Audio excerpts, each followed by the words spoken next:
Appeal denied for a man charged in the 2019 sidewalk stabbing of Justin Greenwood. Walk this way. We love biking, so we're excited about riding our bikes across and exploring the Detroit side, so looking forward to it. How Gordie Howe's new path restores foot access lost on the Ambassador Bridge decades ago. And roster battles. These guys are trying to get to the NHL, and they're still going for it, so it's great hockey. Players fighting for top spots in Windsor ahead of the 2027 World Junior Championship.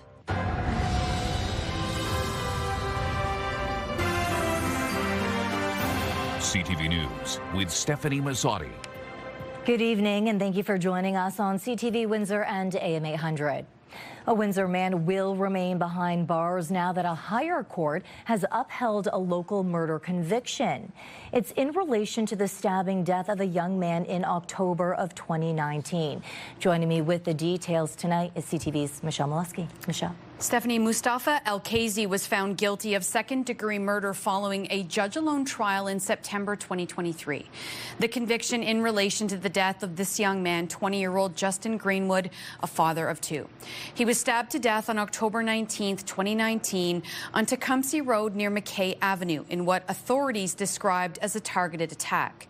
Justice Kirk Monroe sentenced El-Kazi to life in prison with no chance of parole for 15 years. His lawyers appealed that conviction on 4 grounds this past March. They argued, among other things, that too much weight was placed on evidence that changed over time by El-Kazi's ex-girlfriend. The Court of Appeal did find the judge misunderstood El-Kazi's evidence that he may or may not have been the driver of the getaway vehicle that day. But the appellate court doesn't believe that was a central part of the judge's grounds for conviction. Court learned Greenwood's blood was found on a pair of shoes seized from El-Kazi's home, along with clothes seen on surveillance video during the attack. Mustafa El-Kazi was 23 years old at the time of his conviction 3 years ago.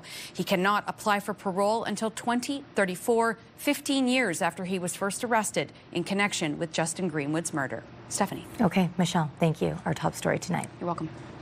One person has died following a single vehicle crash in Walpole Island First Nation.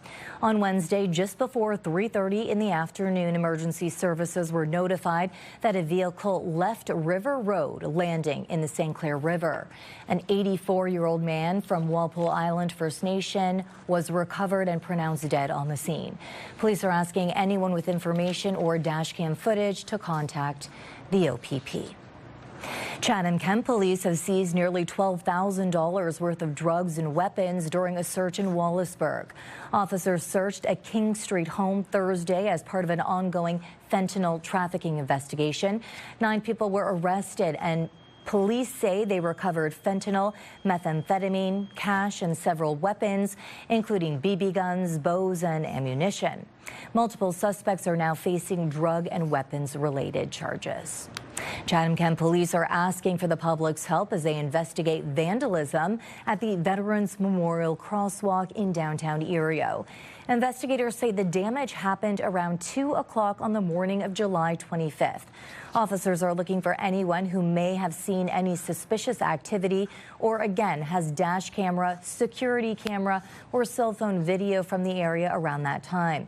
Again, anyone with information is asked to contact Chatham-Kent Police or Crime Stoppers. And a growing problem with vandalism is leaving parts of Windsor in the dark.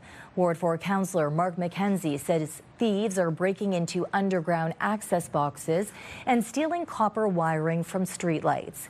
He says areas along Erie Street, Ottawa Street, Hall Avenue, and Forest Avenue have been affected, leaving some blocks with no lighting. He says the damage is costing thousands of dollars and repairs are becoming harder to keep up with. McKenzie says he's looking into possible ways to secure the access boxes to prevent more vandalism. Another warning from the local health unit. The West Nile virus is circulating in our community. The Windsor-Essex County Health Unit asking the public to take precautions while outdoors after a dead crow found in the city of Windsor tested positive for the West Nile virus. This follows the recent detection of a second West Nile virus positive mosquito pool in our region. So far, though, no human cases of the virus have been identified in our area. But Toronto has recorded its first human case. Health officials remind residents to protect themselves against mosquito bites using insect repellent that contains DEET, wearing long-sleeve shirts, long pants, and a hat when outdoors, and limiting outdoor activities at dawn and dusk. Meanwhile, unionized workers at the Windsor-Essex County Health Unit have voted unanimously in favor of strike action as contract talks continue. Around 125 CUPE members have been without a new agreement since the end of last year. The union says wages are the biggest sticking point, arguing workers have fallen behind inflation after years of 1% annual increases. It's now seeking a 15% wage hike over 3 years, along with improvements to benefits and contract language. The union says low wages are making it harder to recruit and retain experienced staff, which could affect public health services. No strike date has been set just yet, and bargaining is continuing. In other news, the United Way is in urgent need of help to keep kids fed this summer. The uptake is extremely high, so we expected it to be busy, but we didn't expect it to be this busy. In the first 3 weeks of the program, the United Way handed out 1,700 food bags through their Summer Eats for Kids program. That's 10% higher than last summer. Every Tuesday and Thursday until September, the United Way sets up at 3 locations across Windsor and Leamington. On our website, ctvnewswindsor.ca, you'll find a full list of locations and a link to donate to summer programs. Some of the produce is donated, but the United Way does have to pay to fill the bags for local families. The United Way does not expect proof of income for the Summer Eats for Kids program. We survey everybody coming in because we data collect every year, so we compare year on year who's coming, where the produce and the groceries are going to, and also the number of people in each household we are serving. We're also looking at who's returning. So is it coming, someone's coming every week as they knew, or are they coming week after week and using the service? CTV meteorologist Gary Archibald joins me now for a first look at the weather at the top of the building tonight. And Gary, it's warm with the possibility of showers ahead. You're right about that. Good evening, Stephanie. Good evening, ladies and gentlemen. A bit warm, slightly above seasonal, and the humidity levels have increased. So today has felt like about 35, 36 at peak. It's a warm evening. Even by midnight, we are in the low 20s, feeling like the upper 20s. Ridge 5 pressure has kept us clear. However, there is a disturbance moving across upper Michigan that will increase our cloudiness through the overnight. Tomorrow afternoon, we could see some shower activity. I'll break down a warm Friday that could be a wet one, and where we go from there, that's coming up shortly. For now, I'll send it back inside to you at the desk. Stephanie? The agreement in principle, which cleared the way for the Gordie Howe International Bridge to open, was debated today in Ottawa. Parliamentarians have many questions, including what specifically Canada gave up to appease the Americans. What did they want? What did we want? What did they give up? What did we give up? And then we compare the two. That's it. We don't know what the 50% of the remainder of the money is going to. One question I would ask, Mr. Chair, is any of that 50% going to the Ambassador Bridge?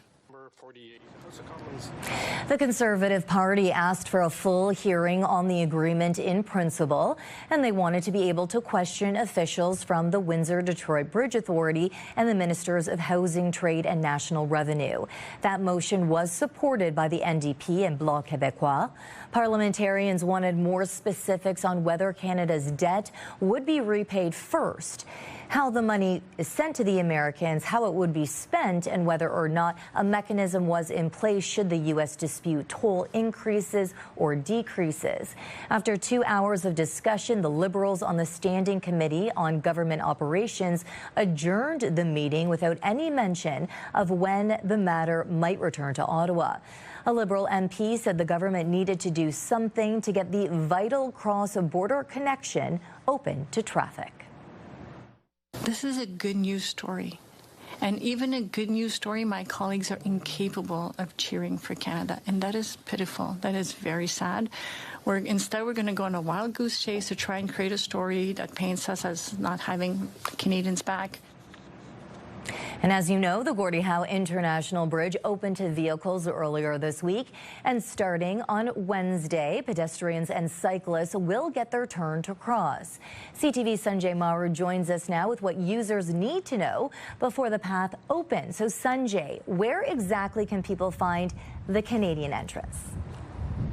The Canadian entrance to the walking and cycling pathway for the Gordie Howe International Bridge is located here along Sandwich Street. To be clear, just south of the West Windsor Power property, which you can see over my shoulder. And once this gate opens next week, it will give people direct ability to walk or bike across the border into Detroit with no toll cost behind it.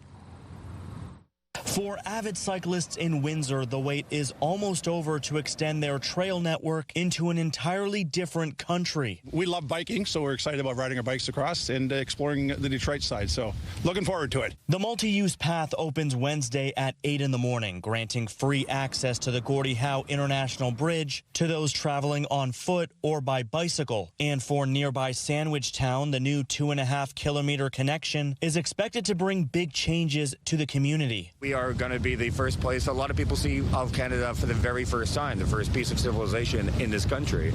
And so there's a lot of pressure with that, but with a lot of pressure comes a lot of opportunity. 3 separate rides are being organized from Fort Wayne in Detroit across the Gordie Howe Bridge and into Sandwich Town. And the neighborhood is preparing for their arrival with additional infrastructure. We're going to introduce an additional 54 bike racks for that day specifically. What we're expecting is to be thousands of cyclists wanting to be one of the first to cross the new Gordie Howe Bridge multi-use trail. One of the most unique features of the cross-border path is users will be able to get onto the bridge and turn around at any point if they choose. But turning around does not mean turning away from customs. It doesn't stop you from going through a check-in point with the border agencies. Always when you're entering back into the country, whether it's by car, truck, or on foot or bike, you still have to go through border processing. That means even if you have no plans to set foot in the United States, you will still need your passport. And despite the opening being a week away, for many Canadians, their first destination is already clear. Mexican town, here we come. And to reiterate, this pedestrian pathway is expected to open next Wednesday at 8 in the morning. And CTV will actually be joining some of those cycling groups you heard about mentioned in that story as they make their way across the Gordie Howe Bridge from Detroit into Windsor. And speaking of which, you can find a section dedicated to all stories related to the Gordie Howe Bridge on our website, ctvnewswindsor.ca. Exciting. And Sanjay, who doesn't love Mexican town? Okay, thank you. So this takes us to our question of the day. Do you plan to walk, run, or cycle over the Gordie Howe International Bridge? Go to our website to cast your vote, ctvnewswindsor.ca. Yesterday, we asked if you think the city of Windsor should move downtown security cameras to Windsor parks to address rising vandalism. Almost 900 people responded. 94% of them say yes. A new report from the University of Windsor is offering a roadmap for creating national urban parks across Canada as the Ojibwe National Urban Park moves closer to becoming official. The university's Centre for Cities says Parks Canada needs a clearer definition of what national urban parks are, along with a more efficient process for creating them. The report also says cities should demonstrate strong local partnerships and commitment before projects move ahead. Researchers say the goal is to balance protecting sensitive ecosystems with making nature more accessible for urban residents. Parks Canada says it's in the final stages of designating Ojibwe National Urban Park, but there's still no timeline for its official opening. Windsor is getting a taste of World Junior quality hockey.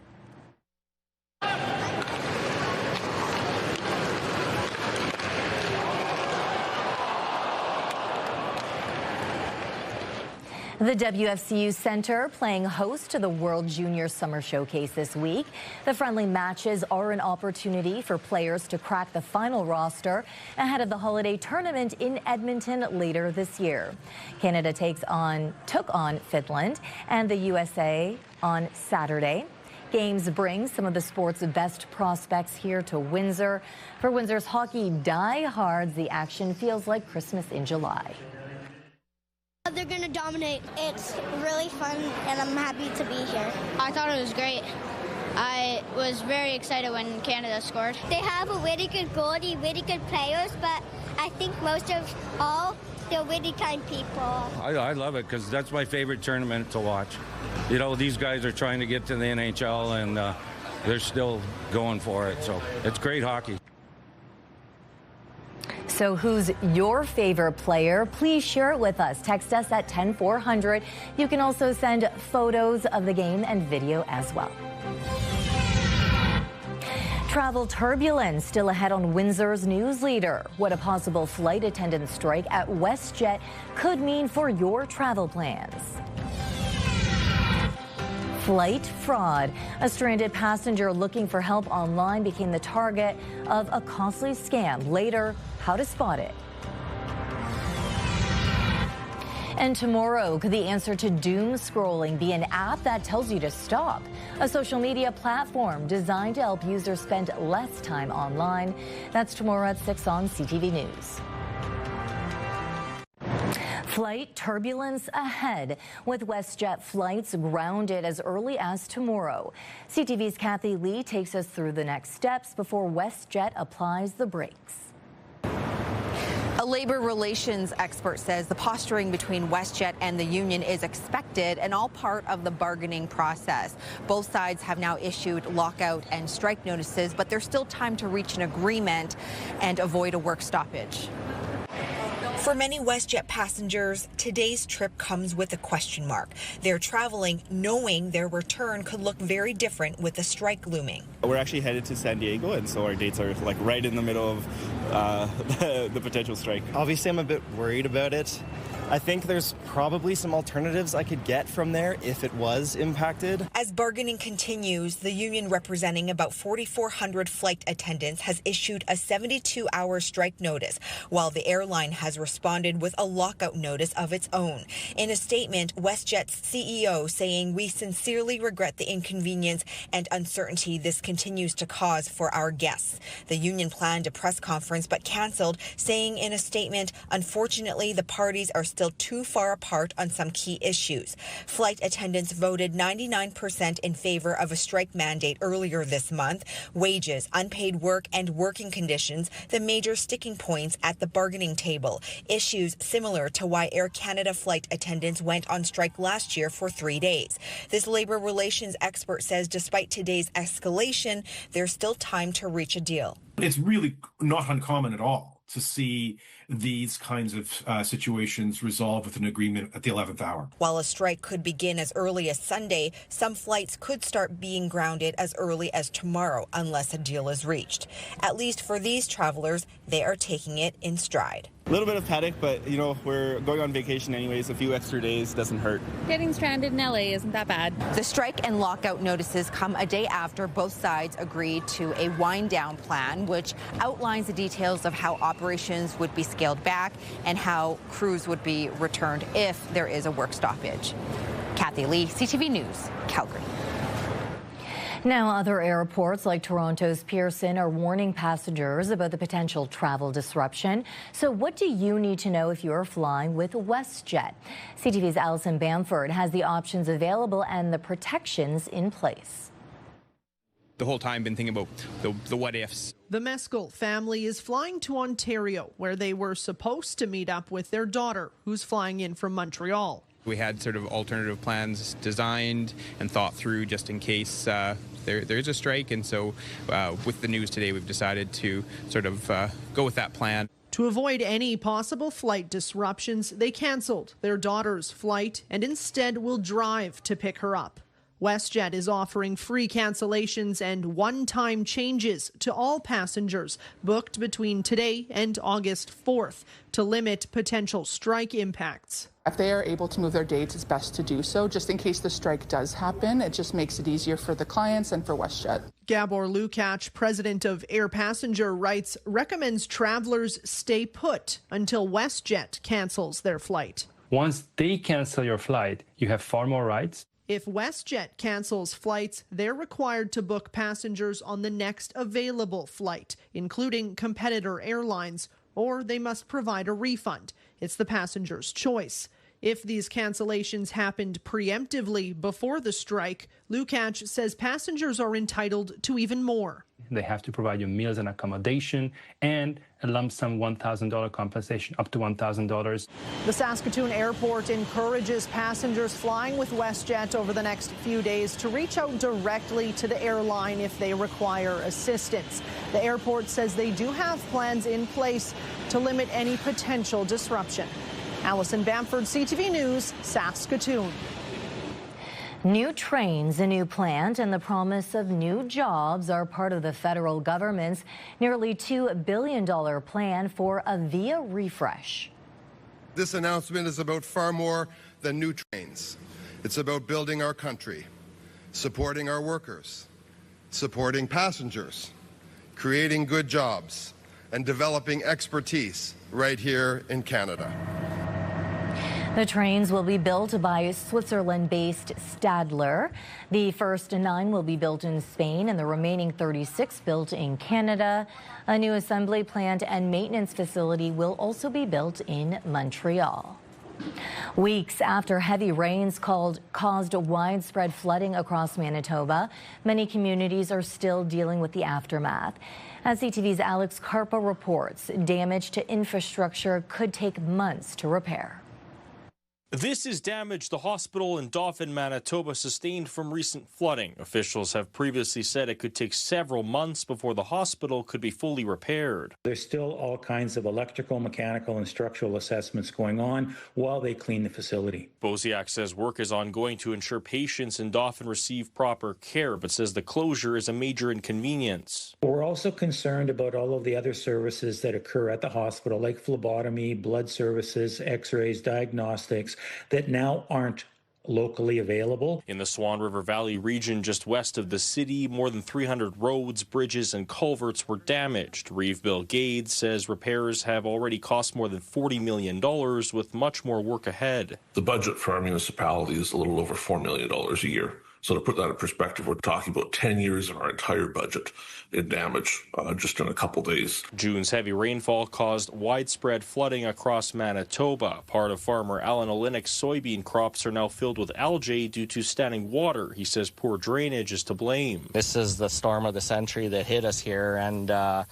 with failing infrastructure, we knew we were going to get it bad here, and as you can see, this is the effects of it. The Association of Manitoba Municipalities says a lot of communities across the province are dealing with the impacts of major flooding for the first time. The damage is still there, it's still been assessed, but we're talking about hundreds of sites of municipal infrastructure damaged. The Manitoba government recently expanded eligibility for its flood recovery assistance program to include more communities that were ravaged by heavy rainfalls in June.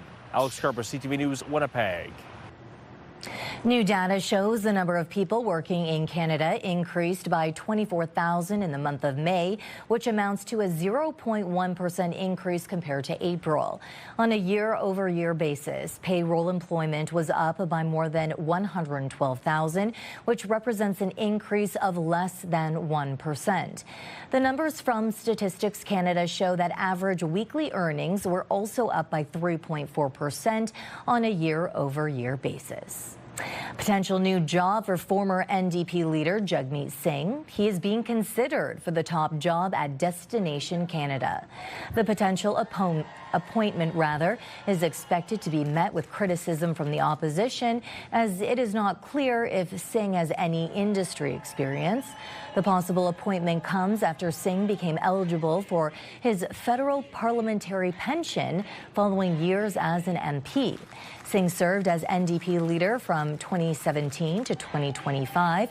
He resigned as leader in the year 2025 following the party's worst ever election result.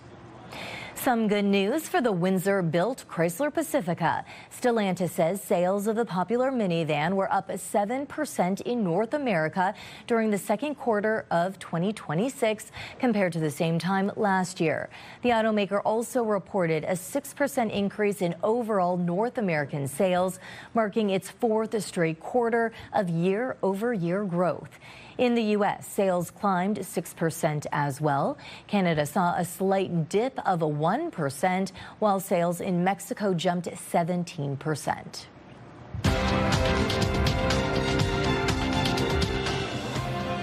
Canadian and U.S. stock markets gained ground today. In Toronto, the TSX gained 172 points. In New York, the Dow added 614, the Nasdaq up 679. The Canadian dollar gained a third of a cent. Gold is up $83 an ounce and oil fell 87 cents a barrel. You can call it cow power. Still ahead, how farmers are putting their herds to work and cutting costs along the way. Let's take a look at our CTV News weather snapshot. Thanks to Morrow for sending in this rural image. Just ahead, we'll talk showers potentially on a cloudy but warm and humid Friday that's coming up here on CTV News Windsor.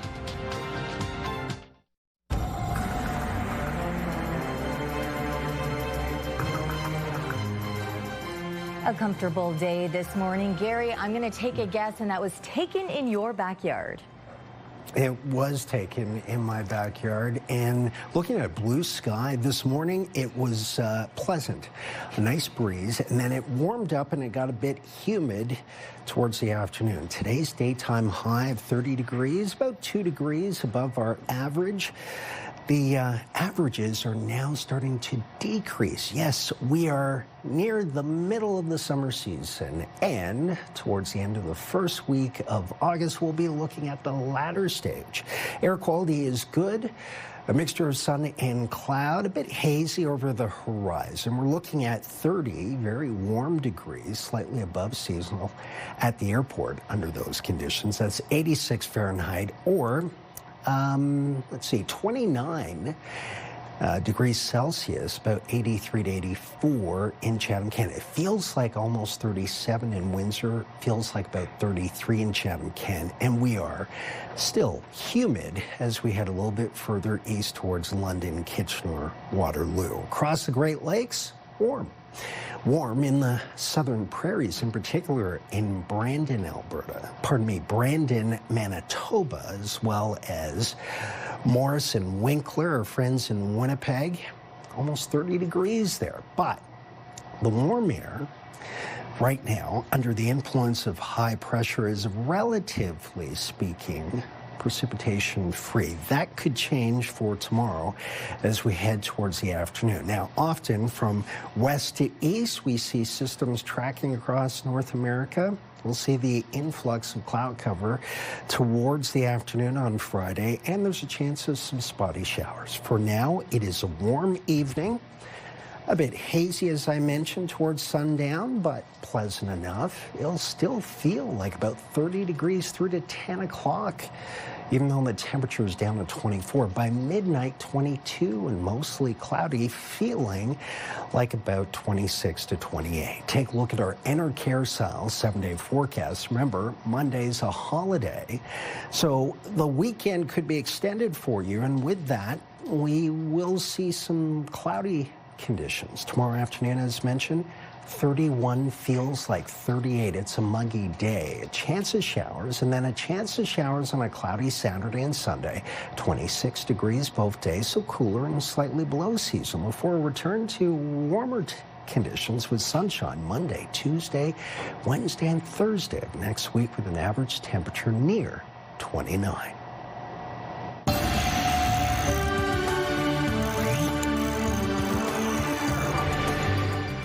A new survey suggests most Canadians know very little about hepatitis B, even though it can lead to serious liver disease and cancer. CTV's Pauline Chan explains why experts say raising awareness and getting tested is so important.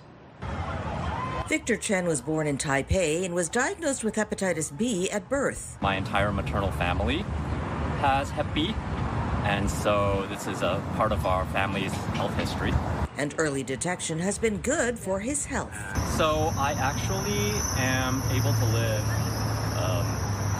pretty much perfectly normally. I monitor my Hep B, the state of my Hep B on an annual basis. So I go in for a checkup. What I do is I get an ultrasound of my liver. But Dr. Jordan Felt says hepatitis awareness is actually extremely low in Canada. This is an infection that infects somewhere in the order of 240 million people around the world. So that's roughly 10 times as many people as have HIV. And it actually causes more deaths every year than HIV. And this infects about 260,000 Canadians. Many don't even know they have it until severe liver damage, even liver cancer, has developed. The best thing about liver disease is it has no symptoms. And the worst thing about liver disease is it has no symptoms. So people can be living with chronic hepatitis B infection literally for their entire lives without recognizing this. While Hep B can be transmitted sexually or through close contact, like with a family member, by far the most common method of transmission is from infected mothers who infect their babies during birth. That's why the WHO and most countries around the world recommend infant or even birth dose vaccination. So getting the vaccine within the first day of life. And Canada has a bit of a haphazard approach to this. Although hepatitis is more common in immigrants from areas where Hep B is endemic, he says Canada is a very diverse and multicultural country. He's calling for Canada-wide Hep B vaccinations for all babies and wider screening for adults. Victor Chen says knowing what you're dealing with is key to living a healthy and fulfilling life. Canada has committed to the World Health Organization's goal of eliminating viral hepatitis as a public health threat by the year 2030. Pauline Chan, CTV News. The famous potatoes of Prince Edward Island are getting a boost from beef cattle. Researchers are testing a new way to improve soil health in hopes of even bigger potato yields. Here's CTV's Maria Saru. On this PEI field, farmers are putting their cows to work. The cows are spreading the manure instead of actually using equipment to spread it. You'd save your fuel and all that other expense and labor and time. Cutting costs is only one part of this experiment. The idea is simple. Cattle eat grass, then drop manure and urine, adding nutrients to soil that could help the next potato crop. They get deposited mostly macro and micronutrients. We are talking about potassium, phosphorus, magnesium, zinc, calcium, iron. And signs of improvement are starting to show. Notice how the grass is relatively greener. It's darker. Researchers take samples before and after the cattle move through, measuring nutrients and how well the ground holds water. They're also tracking greenhouse gas emissions and eventually potato yields. So far, some results are similar with or without cattle. But researchers suggest that's because their data so far is coming from areas that have been grazed just once. They hope the benefits will build over repeated cycles. This field has now completed 2. So generally looking quite good, like they're very healthy. I'm not seeing really any signs of disease or pests. So you can see this is the biggest one it's made so far. In the fall, they'll have more results and the potatoes will only keep growing. They'll be about this big. Even if there's no significant increase in yields, it's still a more efficient use of land for both beef and potato producers. We can have more cooperation between those farms. The project will continue for another growing cycle, but the researchers hope to get additional funding to follow the science over several more cycles. Maria Saru, CTV News, Kaskampek, Prince Edward Island. Yeah, coming up on What's Up YQG, we're at the WFCU Center talking about the World Junior Summer Showcase, Johnny. Sorry, I'm keeping an eye out for Boomer. Last time I was here, we got into a little bit of a tussle on the ice. So. Oh, no, better look out. But we will have more details coming up.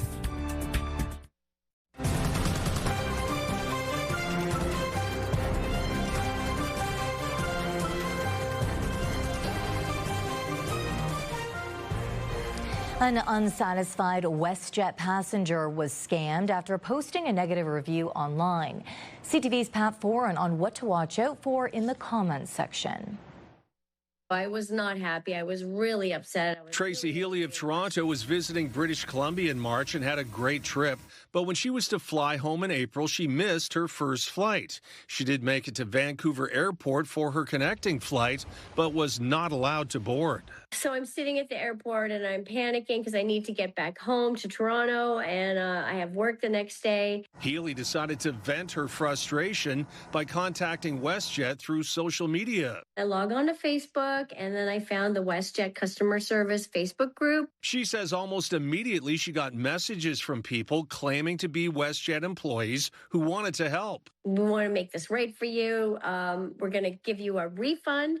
And we're going to pay for your flight home. Healy says she was asked for her credit card and banking information so they could give her a $3,000 refund. But instead, the money was taken out of her account. I got scammed $3,000 from somebody claiming to be a WestJet customer service rep in Kenya. When CTV News reached out to WestJet, a spokesperson said, WestJet will never request payment or sensitive personal information through unofficial channels such as unsolicited WhatsApp messages, calls, or non-verified social media accounts. Criminals will monitor the comment section of so many recognizable brands. Cybersecurity experts say you should avoid posting comments online and not interact with companies through social media platforms.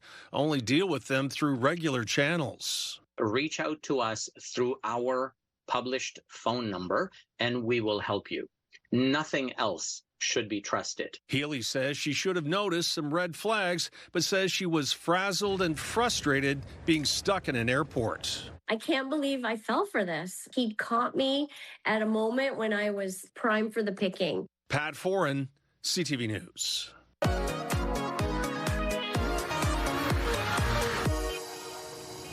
Turning now to our weekly segment, What's Up YQG, with Johnny Parks from our sister station 89X and our own Melanie Kentner. Tonight you have more on the World Juniors event, of course, happening right here in Windsor. Yeah, we have another summer showcase to talk about. This time it's sports themed. Johnny, are you a hockey player at all? Spent a little bit of time on the ODR with the boys back in the day, but it has been a while. More of a fan now. We're here with Steve to tell us about this summer series. Absolutely. We got the World Juniors Summer Showcase starting July the 26th through August 1st here at the WFCU Center. It's going to be an exciting time. And what's the format for this tournament? Basically, it's a evaluation camp for the four countries to pick their team for the World Juniors in December in Alberta.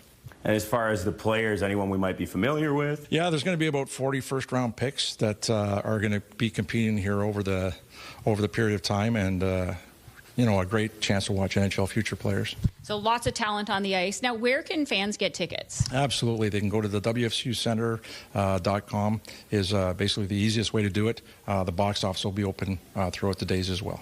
Fantastic. Thanks, Steve. Sounds like a great event. We'll put those links on our website as well. Now, Johnny, there are a few other events to talk about, including for hospice this weekend. Yeah, we got Cole Swindle headlining on the Friday. And there's also something for some history buffs coming up, too. Yeah, Fort Malden. It's always so cool. They're getting a little taste of the history, so that is going to be going on Saturday and Sunday. I love it. Okay, lots to see and do. Stay tuned, everybody, and that's What's Up YQG. Kate Otterbein joining me now. It's almost time to check in on what's happening now. So, Kate, what do you have for us tonight? Yeah, if you're an aspiring politician, Windsor wants you to throw your hat in the ring. More details coming up. This is your CTV Windsor Our Community Calendar. Celebrate Windsor Essex Pride Fest at Lansbury Park, August the 7th to the 9th. Details at wepridefest.com. See you next time on Our Community.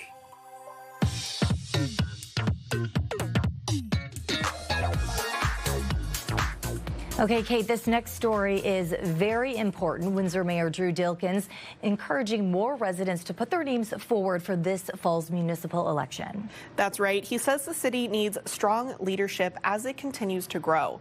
So far, just 2 candidates have filed for mayor, while 17 people are seeking one of the 10 council seats. 3 incumbents have put their names forward, and no one has entered the Ward 9 race. Dilkins says Windsor needs smart, skilled people with diverse perspectives around the council table, and that includes more women. Nomination papers are due by August 21st. The municipal election is set for October 26th. Check out our ongoing article with Windsor, Essex, and Chatham-Kent candidates online at ctvnewswindsor.ca. So if you've ever want to run, now is your chance. Okay, we also have another online story about the death of a well-known local musician. Yes, the community is remembering a longtime fixture in the Windsor music scene, the founder of Big Louie and the band. The group posted on social media, quote, "We are heartbroken to share the news that our dear friend and founder, Big Louie Zanotti, passed away after a courageous 4-year battle with cancer.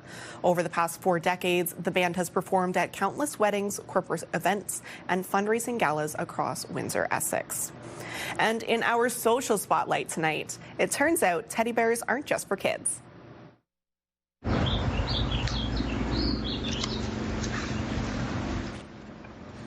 A trail camera near Red Lodge, Montana captured a playful black bear rolling around and wrestling with a giant stuffed teddy bear left in a backyard.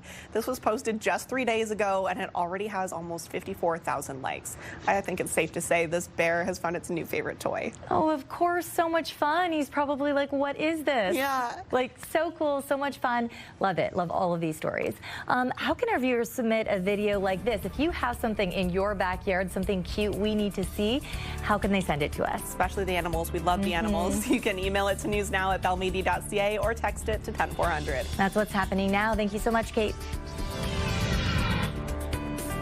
A remarkable little library with a big story still ahead. How one man's replica of the Queen Mary is keeping his late wife's memory alive.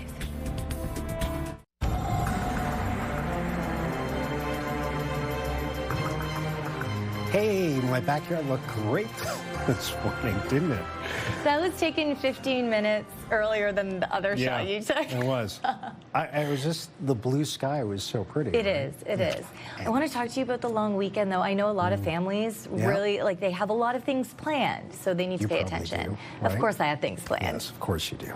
Well, the Masotti household, I'm sure. I was just thinking to your mom and dad, are they in town or are they in Florida right now? No, they're here. They're here. Because I was going to say it feels as warm here as it does in Florida when you factor in the humidity. So that says a lot. We are warm tomorrow, looking at 31 degrees, feeling like 38. Some areas of southwestern Ontario could feel like 40.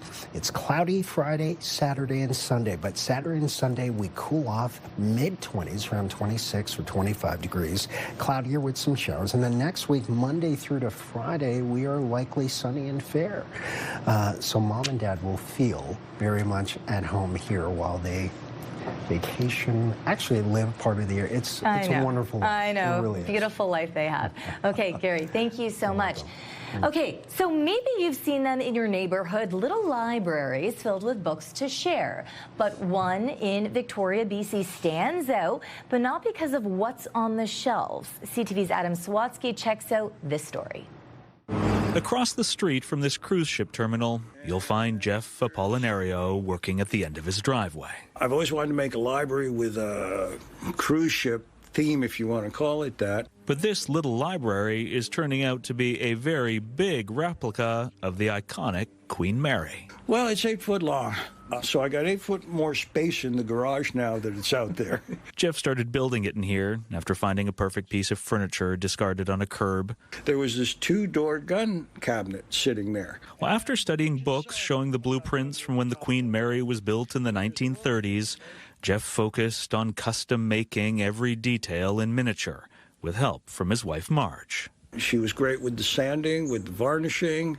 I put her to work on a lot of projects. That's after she put him to work a lot throughout their careers. She's tough as nails. When we first met the couple a few years ago, Jeff and Marge told us they met at a military hospital in Saudi Arabia during the first Gulf War. Well, just like she is now, she's a looker. Marge was his respected boss, while Jeff was the guy that got things done. Then I got to know him, and I thought it was even nicer.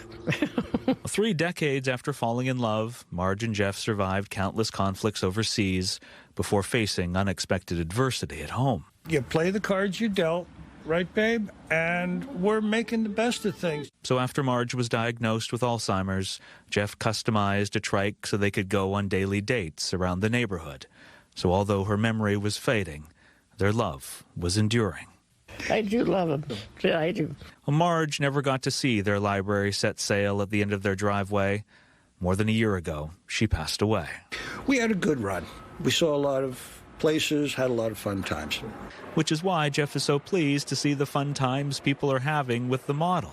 This is brilliant. Yeah, it's really good. Exchanging books and engaging in conversations. And the fact that people light up when they see it, it makes it all worthwhile. And while some ships are christened after Elizabeth's or Mary's, Jeff says this library won't be complete until he adds a plaque saying, "In memory of Marge." Adam Sawatsky, CTV News. I can't imagine walking up to the library, learning the history behind it because it's incredible, but then learning that additional story behind it. It's an incredible model, but then you think, wow, what a love story that's connected. Boy, Adam really knows how to craft a story. He does, right? and just the positivity that that couple shared when they were talking about all their challenges together, it's inspiring. It really is. It really is. Beautiful ship. Beautiful couple. Yes. Okay, on behalf of our dedicated team here at CTV News Windsor, thank you for watching. For updates throughout the evening, go to ctvnewswindsor.ca. The lovely Gary and I will be back with your only late local newscast tonight at 11 o'clock. I'm not that lovely.